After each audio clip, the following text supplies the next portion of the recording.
নমস্কাৰ সুধীবৃন্দ, মই তেলিনা আৰু মই দানবিকাই। আজিৰ এই বিশেষ অনুষ্ঠানলৈ আপোনালোক সকলোকে আদৰণি জনাইছোঁ। এইবাৰ মঞ্চলৈ সৃষ্টিকানন কলা কেন্দ্ৰই আগবঢ়াব এটি বিহু নাচ। ৱাহ, বিহু বুলিলেই মনটো কিবা ভাল লাগি যায়। বিহু বুলিলে যে আমাৰ অসমীয়াৰ গা সাতখন আঠখন কৰে। বসন্তৰ আগমনৰ লগে লগে প্ৰকৃতিয়ে ন ৰূপ লয়। কুলি কেতেকী যেন আনন্দত মতলীয়া হৈ যায়। ঢোল পেঁপাৰ মাতত প্ৰতিজন অসমীয়াই আনন্দত আত্মহাৰা হয়। সঁচাকৈ বিহু বুলিলে এটাই চিনাকি, অসম। প্ৰতিজন অসমীয়াৰ তেজে তেজে শিৰে শিৰে বৈ আছে এই বিহু। বিহু অসমীয়াৰ আয়ুস ৰেখা। পিছে এইবাৰ আমাৰ বিহু একেবাৰে সেমেকা। এইবাৰ বিহু যে নাই আমাৰ মাজত আমাৰ অসমৰ সংগীতৰ ভূতাতৰা জুবিন গাৰ্গ। অনাদি কাললৈ অৱসান ঘটিল এই বিহুৰ।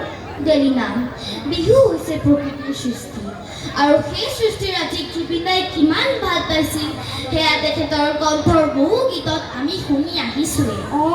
হয় দে, গছ গছনি, তৰু তৃণ, আকাশ, বেলি, নদ নদী, সাগৰ, কি লৈ যে তেখেতে গীত গোৱা নাই। জুবিন দা অদ্বিতীয় আৰু অনন্য তেখেতৰ সুৰৰ সৃষ্টি। সুৰেতো জীৱন সুৰৰ মালিতা গাঁঠি অসমীয়া সাংস্কৃতিক পথাৰখন তেখেতে বহু চহকী কৰি থৈ গ'ল। জুবিন দা আৰু প্ৰকৃতিৰ সম্পৰ্ক আছিল অনন্য। ছিংগাপুৰৰ পৰা তেখেতৰ নশ্বৰ দেশলৈ অনাৰ দিনাখন সেয়েহে প্ৰকৃতিয়ে গৰ্জন কৰিছিল, কান্দিছিল, আৰু জীৱ জন্তুৱে তেখেতৰ ফটোৰ কাষত চকুলো টুকিছিল। জুবিন দা যোৱাৰ পাছত যেন ক'ৰবাত গোটেই অসমখন স্তব্ধ হৈ গ'ল।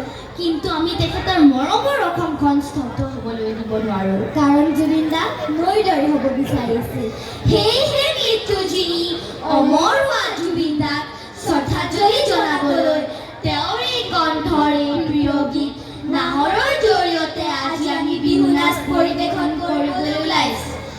আহক সকলোৱে আজি আমি জুবিন দাৰ ভাষাৰে কওঁ, য'ত নাহৰ থাকিব ত'ত জুবিন দাৰ থাকিব। জয় জুবিন দা, জয় জুবিন দা, জয় জুবিন দা।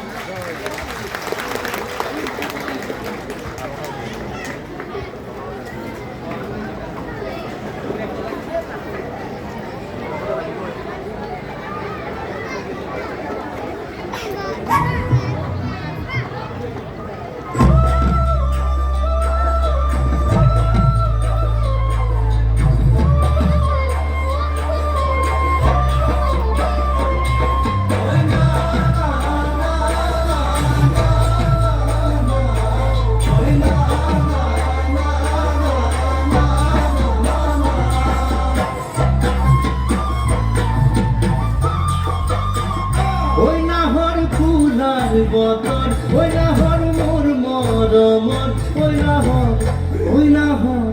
ওই নাহর রানীলি তয় বহাগরে খবর। ওই নাহর ফুলার বতর, ওই নাহর মোর মরমর, ওই নাহর রানীলি তয় বহাগরে খবর।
ওই নাহর পারিবি মেসেন ঘরে সাগর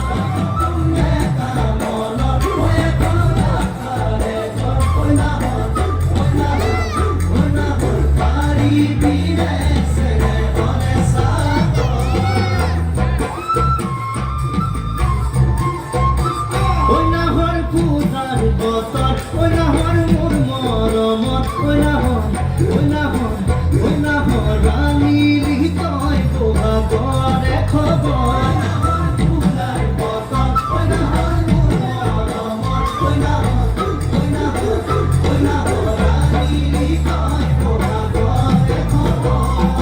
বুকুতে মাখিছে ফুলৰে চাপৰ তেজত উঠিছে তেৰি তেৰি লহৰ বুকুতে মাখিছে ফুলৰে চাপৰ তেজত উঠিছে তেৰি তেৰি